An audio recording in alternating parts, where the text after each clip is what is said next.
Sumainyo ang Panginoon. At sumaiyo rin. Ang mabuting balita ng Panginoon ayon kay San Juan. Papuri sa iyo, Panginoon. Si Tomas na tinaguriang kambal, isa sa 12, ay hindi nila kasama nang dumating si Jesus.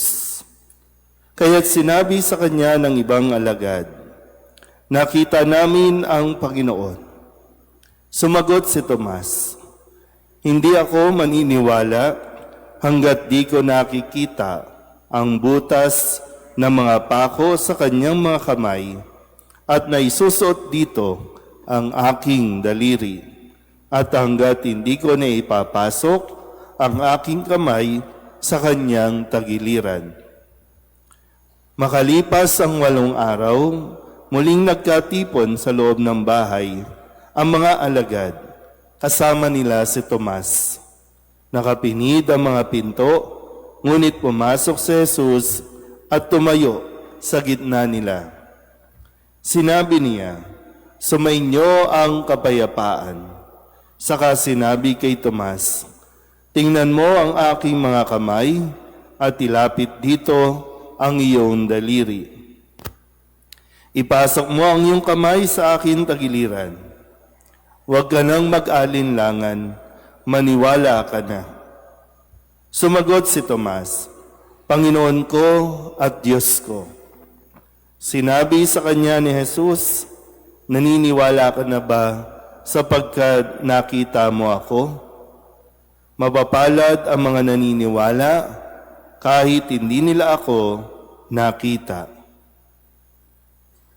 Ang mabuting balita ng Panginoon. Pinupuri ka namin, Panginoong Hesukristo. Isang magandang umaga po sa inyong lahat.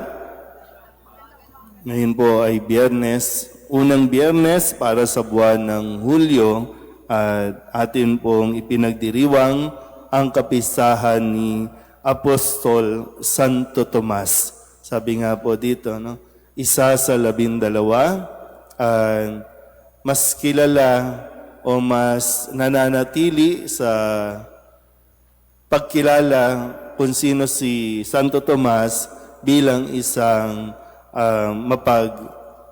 Tagalog ng doubting, mapagduda, no? The Doubting Thomas.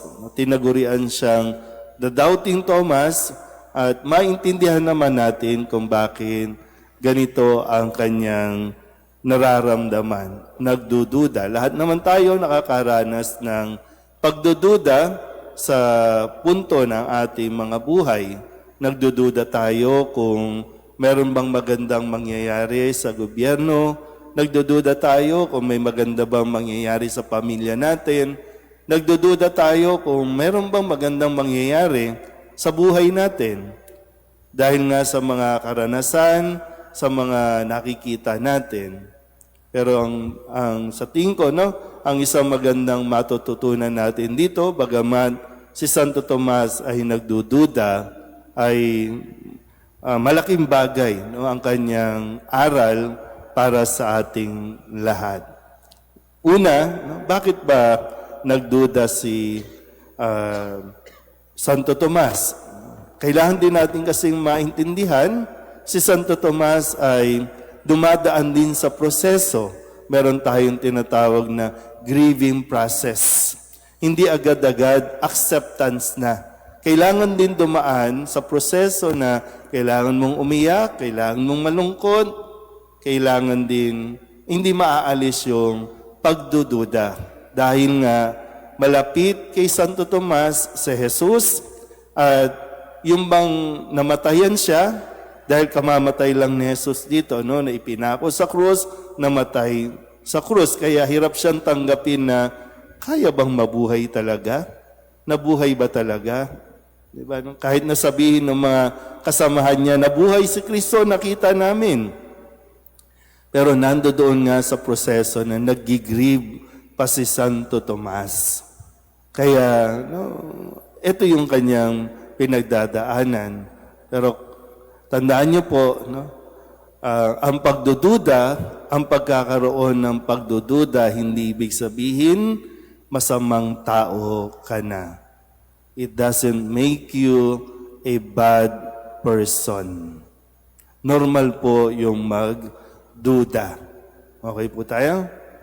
Pangalawa, sa kabila ng kanyang pagdududa, sabi po dito, makalipas ang 8 araw, naroroon si Tomas sa isang silid kasama ang kanyang mga alagad. Nung nakalipas sa linggo, punong-puno siya ng pagdududa at hirap siyang tanggapin kung ano ang mga kwento na sinasabi sa kanya. Nakita namin ng Panginoon, nahihirapan siya. Matapos isang linggo, matatagpuan sa kwento, kasama pa rin siya doon sa mga iba pang mga apostol. Ibig sabihin, pinapaalala sa atin, kung may pagdududa ka, piliin mong manatili sa isang komunidad. Piliin mong manatili sa circle of friends. Piliin mong manatili sa mga taong mag-i-encourage pa rin sa'yo. Hindi naman nila itinaboy. Sige, umalis ka na nga dito. Ang hirap mo namang kausap, ang hirap mong paliwanagan. Either paalisin ka o ikaw mismo ang umalis at yung tinatawag nga natin mag-isolate na nauuwi sa depression, anxieties. Si Santo Tomas, kahit may duda, nandoon pa rin at pinili niyang manatili kasama ang kanyang mga kasamahan. Okay po tayo?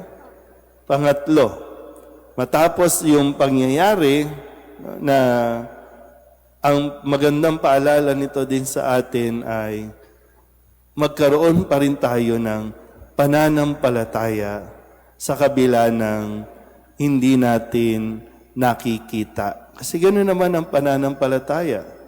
No? Yung faith, nandiyan dyan kahit hindi mo nakikita.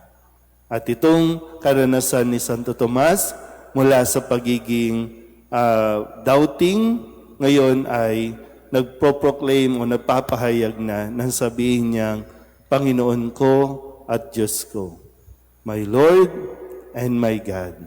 At ito'y malaking ambag sa atin pong pananampalataya. Yan, muli, no?